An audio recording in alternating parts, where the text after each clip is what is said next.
আসসালামু আলাইকুম সবাইকে। আজ শুরু হচ্ছে আমাদের নতুন অ্যাডভেঞ্চার। 2026 সালে এর প্রথম আমরা ভ্রমণ করছি টাঙ্গুয়ার হাওর, যেখানে হাউস বোট, বিশাল জলরাশি আর মেঘের পাহাড়ের সৌন্দর্য আপনাকে মুগ্ধ করবেই।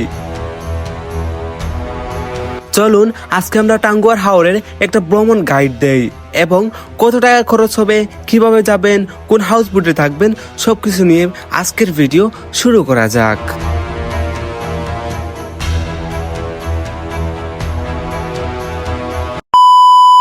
আপনারা বাংলাদেশের যে কোনো জায়গা থেকে প্রথমে আসতে হবে সুনামগঞ্জ। আমরা ঢাকা সায়দাবাদ থেকে হানিফ পরিবহন করে আমরা সুনামগঞ্জ আমি বাসে উঠি। বেশ কয়েক ঘন্টা যাত্রা করার পর আমরা আস্তে আস্তে চলে আসি সুনামগঞ্জে। বাস আমাদের নতুন ব্রিজের সামনে নামিয়ে দেয়। আমরা নতুন ব্রিজ থেকে একটা সিএনজি ভাড়া করে নেই। নতুন ব্রিজ থেকে তাহিরপুরের উদ্দেশ্যে অনেকগুলো সিএনজি যায়, জনপ্রতি 100 টাকা করে আমরা সিএনজি তে উঠে যাই। সিএনজি করে হাওরের পরিবেশ দেখতে দেখতে আমরা চলে যাচ্ছি তাহিরপুরের উদ্দেশ্যে। মূলত বৃষ্টি থাকার কারণে কিছুটা রাস্তায় কাদা জমায়, যেখান থেকে গাড়ি যাওয়া বিপজ্জনক।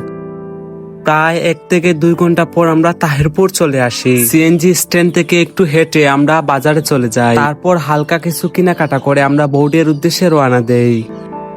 ঘাটে অনেকগুলা বোট রাখা ছিল, দেখতে খুব সুন্দর লাগছে, তার জন্য ভিডিও করলাম। তারপর আমাদের বোট তথা দুরন্ত বোটের দিকে এগোতে থাকি। ফাইনালি আমরা হাউস বোটে চলে আসলাম। মূলত এই হাউস বোট করে আমরা 2 দিন 1 রাত ঘুরবো। তো চলেন এখন আমরা এই হাউস বোটটা পুরোপুরি দেখে নেই। আমরা দেখতে পারি দোলনার পাশাপাশি অনেকগুলা সিট রয়েছে, যেখানে বসে আমরা খাবার দাবার খেতে পারবো। চলেন এখন আমরা বোর্ডের ভেতরটা দেখে আসি। এটা হচ্ছে আমাদের রুম, তথা এই রুমে আমরা রাত্রি যাপন করব। রুমের পাশে জানালা আছে, যেটা অনেক সুন্দর লাগছিল। আমরা টাঙ্গুয়ার হাওর আসার পর এইমাত্র আমাদের নৌকাটা ছেড়ে দিছে এন্ড আমরা আমাদের স্পট গুলা যেগুলা ঘুরে দেখবো সেগুলার দিকে এগোচ্ছি। এন্ড আমি বোটের উপরে বসে আছি, এখানে অনেক আরামদায়ক বাতাস আসছে এন্ড আমার অনেক ভালো লাগছে। তো চলেন আমরা আরো সামনের দিকে যাই এবং আসল সৌন্দর্যটা উপভোগ করি। ভাই আমরা প্রথমে কোথায় যাব? টাঙ্গুয়ার হাওর। জি, টাঙ্গুয়ার হাওর। এই জায়গাটার নাম কি? এখানকে এই জায়গাটা তাহিরপুর। জি, তাহিরপুর থেকে টাঙ্গুয়ার পথে রওনা হচ্ছে। আচ্ছা, মানে আমরা প্রথমে তাহিরপুর থেকে টাঙ্গুয়ার হাওর যাব, আর তারপর এক একটা স্পট থাকবে। কয়টা স্পট থাকবে? টাঙ্গুয়ার থেকে 10টা থেকে ওই নীলাদ্রি লেক। আচ্ছা, নীলাদ্রি লেক থেকে তারপর তোমার শিমুল বাগান যেতে হবে বাইকে। আচ্ছা, উঠবে না বাইকে নৌকা নিয়ে যাও। নৌকা দিলে আর কোনো পথ হয়েছে না, ওই যে হাওরগুলো আছে না, হাওরগুলো পানিতে হয়েছে না, রাস্তা আছে, সমস্যা। মূলত আমরা ঈদের আগে আসার কারণে হাওরে তেমন একটা পানি নেই, তার জন্য আমরা শিমুল বাগানের বোট নিয়ে যেতে পারবো না। তারপর এই হাওরের মধ্যে আমরা দুপুরের খাবার দাবারটা সেরে নেই। আমাদের খাবারে ছিল মাছ ভর্তা, হাওরের মাছ এবং ডাল। তো আমরা এখন খাওয়া দাওয়াটা শেষ করে নিলাম। চলেন আমরা এখন দেখি নৌকার ভেতরটা। আমরা এই বোটটা পুরোপুরি ভাড়া করেছি, আমরা 6 জন। আমরা অন্য কোনো মানুষ নেই, শুধু আমরা 6 জনে আছি। তারপর আমরা দেখতে দেখতে টাঙ্গুয়ার হাওরের ওয়াচ টাওয়ারের কাছে চলে আসলাম। যেহেতু পানি কম, তার কারণে আমাদের বোটটা ওয়াচ টাওয়ারের কাছে যেতে পারে না, তাই আমরা চিন্তা ভাবনা করলাম এখান থেকেই গোসল শুরু করব। আমার সাথে যারা আসছিল তারা দিব্যি মজা করে গোসল করছে। আমি চিন্তা করলাম তাহলে আমিও গোসল করব। তারপর এখান থেকে আমরা একটা ছোট নৌকা করে ওয়াচ টাওয়ারের দিকে যাচ্ছি। এখন আমরা গোসল করে নিলাম, আর গোসল করার পর একটু রেস্ট নিচ্ছি। আবার কেউ কেউ ঘুমাচ্ছে, আবার কেউ কেউ ভিডিও করছে, কেউ কেউ ফটো তুলছে, মানে যে যার মতো যা কিছু ইচ্ছা তা কিছু করতেছে। আমি এসে আপনাদের সাথে কথা বলছি। আপনারা কিভাবে আপনারা কিভাবে টাঙ্গুয়ার হাওর আসবেন, আপনাদের ছোট্ট একটা ভ্রমণ গাইড দিব। আপনারা যদি ঢাকা থেকে আসেন তাহলে আপনারা ঢাকা থেকে সরাসরি সুনামগঞ্জ চলে আসবেন, অথবা যে কোনো জেলা থেকে আপনি সরাসরি সুনামগঞ্জ চলে আসবেন। সুনামগঞ্জ থেকে আপনার সিএনজি করে সরাসরি খেয়াঘাটে আসতে পারবেন। খেয়াঘাট বলতে তাহিরপুর বাজারকে বুঝাচ্ছি। ঢাকা থেকে 600 টাকার মধ্যে নন এসি বাসে করে আপনি সুনামগঞ্জ আসতে পারবেন। সুনামগঞ্জ থেকে 100 টাকা করে আপনি তাহিরপুর আসতে পারবেন। তাহিরপুর থেকে আপনারা বোটে করে টাঙ্গুয়ার হাওর ঘুরতে পারবেন। তার জন্য আগে বোট ভাড়া করা উচিত, না হলে অনেক সিন্ডিকেটের মোকাবেলা হতে হবে। স্ক্রিনে নাম্বার দিয়ে দিচ্ছি, আপনারা যদি আসেন তাহলে যোগাযোগ করবেন, ওদের কাছ থেকে আপনারা বোট ভাড়া করতে পারবেন। এই যে এই কেবিনটা আমি নিছি, এখানে মূলত আমি থাকবো, এখানে ঘুমাবো। এন্ড আমরা যেহেতু মানুষ কম তার জন্য আমরা নিজের ইচ্ছা মতো কেবিন নিতে পারছি। আপনার যদি মানুষ কম থাকেন তাহলে আপনাকে বলবো আপনি একটা গ্রুপ নিয়ে আসেন বা অনেক মিনিমাম 10 থেকে 12 জন আসেন, না হলে আপনাদের অনেক বেশি টাকা নষ্ট হবে। এখন প্রায় 4টা বাজে, এখন আমরা নীলাদ্রির কাছে চলে এসেছি, তার জন্য আমাকে ওরা ঘুম থেকে জাগিয়ে ফেলে। সো আরেকটু দূর গেলে আমরা নীলাদ্রিতে চলে যাব। নীলাদ্রি স্পটের মধ্যে আমি ঘুম থেকে উঠলাম, ওঠার পর আমি একটা সৌন্দর্য দেখাই।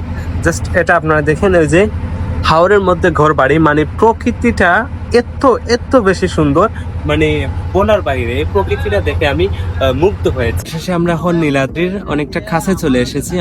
আমার পিছনে দেখতে পাচ্ছেন পাহাড় আছে, এন্ড আমরা ওইদিকে যাব, ওইদিকে ঘুরিয়ে আবার নীলাদ্রি রেখে যাব।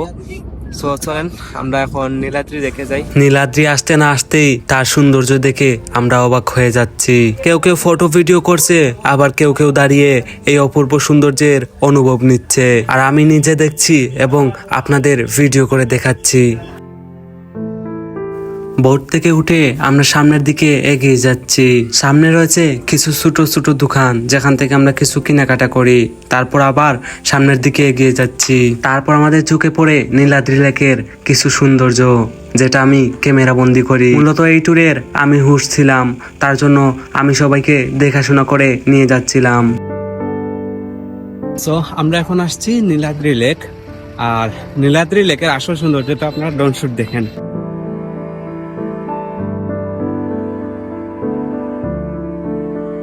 জায়গায় বসে আছি, এটা হচ্ছে নীলাদ্রি লেক, আর আমার সামনে ছোট ছোট টিলা আছে, যে টিলাগুলাতে নীলাদ্রি লেকের আসল সৌন্দর্য গড়ে উঠেছে। তারপর আমরা বেশ কিছু সময় ধরে নীলাদ্রি লেকের সৌন্দর্যটা উপভোগ করি। সূর্য যখন ডুবে যাচ্ছিল তখন নীলাদ্রি লেককে আরো বেশি সুন্দর লাগছিল। তারপর নীলাদ্রি লেকের পাশেই একটা দোকান ছিল, যেখানে ক্যারেম বোর্ড লেখা ছিল।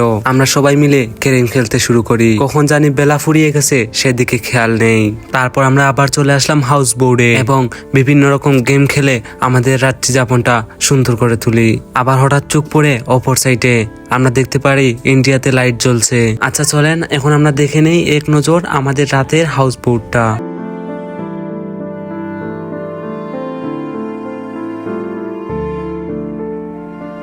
রাত বাজে 12টা, 12:30টার দিকে চলে যাচ্ছে। এখন আমরা ঘুমিয়ে যাব, আর আমি অনেক ব্যস্ততার মাঝে আমি ভিডিওটা কন্টিনিউ ঠিকভাবে করতে পারিনি। তারপরেও আমি সবকিছু দেখানোর ট্রাই করছি। চলেন আমরা সকালে দেখা করি। সো এইমাত্র আমরা খাওয়া দাওয়া শেষ করলাম, আর খাওয়া দাওয়া শেষ করার পর রুমে এসেছি। রুমে আসার পর কিছুক্ষণ রেস্ট নেব, অ্যান্ড রেস্ট নিয়ে আমরা যদি কিছু গেম থাকে তাহলে গেম খেলবো, না হলে আমরা ঘুমিয়ে যাবো।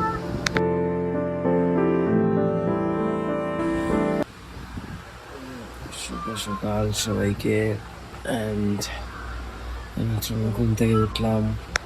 এই যে জায়গাটা আমি ঘুমিয়েছিলাম, আর মানে এখানকার সুন্দর পরিবেশ, এই যে পরিবেশ দিকে ঘুমিয়েছিলাম, এইমাত্র ঘুম থেকে উঠলাম। ঘুম থেকে উঠে ফ্রেশ হয়ে খাবার দাবার খাওয়ার পর আমরা চলে যাচ্ছি আমাদের স্পটগুলা ঘোরার জন্য। আমরা মোটরসাইকেল ভাড়া করে নেই জনপ্রতি 100 টাকা করে। আমরা মূলত যাব বারিক্কা টিল্লা, শিমুল বাগান এবং সাদা পাথর। আমরা নীলাদ্রি লেকের সৌন্দর্য দেখতে দেখতে আরো সামনের দিকে এগিয়ে যাচ্ছি। ইন্ডিয়ার উঁচু উঁচু পাহাড় এবং ছোট ছোট টিলা মিলে মনে হচ্ছে যেন বাহিরের কোনো দেশে চলে এসেছি।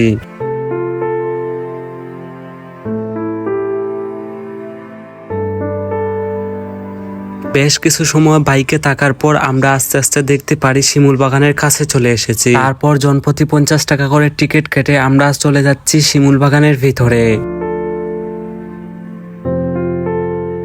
উঠলে কত টাকা? না না বলো বলো। না আমি তো খুশি হয়ে দেবো, তুমি বলো। 100 টাকা। আর উঠলে এমনি ছবি তুললে কত টাকা? একটা ভিডিও করলে 50 টাকা। না 50 টাকা বেশি হয়ে যায় না? সব ওই 50 টাকা, আর পুরোটা করলে 100। ও আচ্ছা। নদীর পাড়ে ঘোরা চলে এলাম। তারপর 50 টাকা দিয়ে পুরো শিমুল বাগানটা ঘুরলাম। শিমুল বাগান ঘোরা শেষে আমরা চলে যাচ্ছি বারিক্কা টিল্লার দিকে।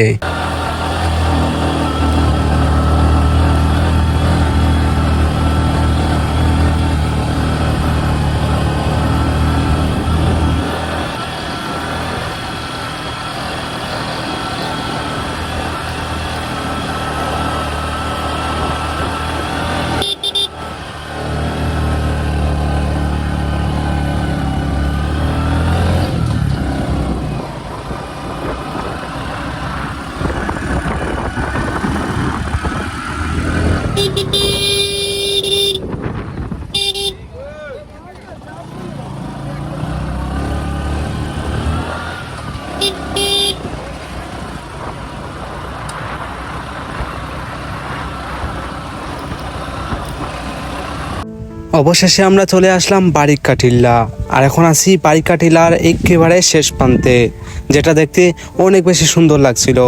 আমার ফ্রেন্ডরা আরো সামনের দিকে এগিয়ে আরো সৌন্দর্য উপভোগ করার ট্রাই করছে।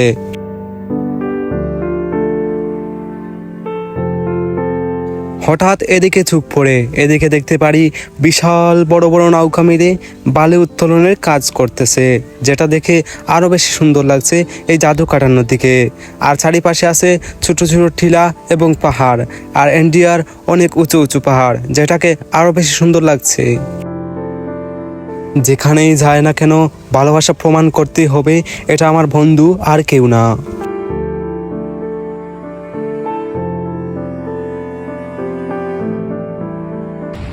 এখন আছি আমরা বারিকাটিল্লা, আর বারিকাটিল্লার আসল সৌন্দর্য হচ্ছে এই পিছনের যে পাহাড়গুলো, অ্যান্ড ইন্ডিয়ার এই যে ভারতের যে পাহাড়গুলো দেখা যাচ্ছে ওইগুলো।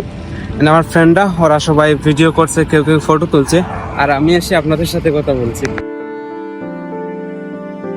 বৃষ্টি আসবে আসবে এমন ভাব, আর শরীরে অনেক উত্তেজনা, তার মধ্যে আবার লেবুর রস পিনিকেই চলে গেছিলাম। তারপর আবার বাইক নিয়ে চলে যাচ্ছি আমাদের লাস্ট স্পট তথা সাদা পাথরের দিকে। এদিকে আরেকটু গেলে আমরা সাদা পাথর চলে যাব। আমরা পাহাড় থেকে বাইকে করে নামছি এক অপূর্ব ভিউয়ের মাধ্যমে।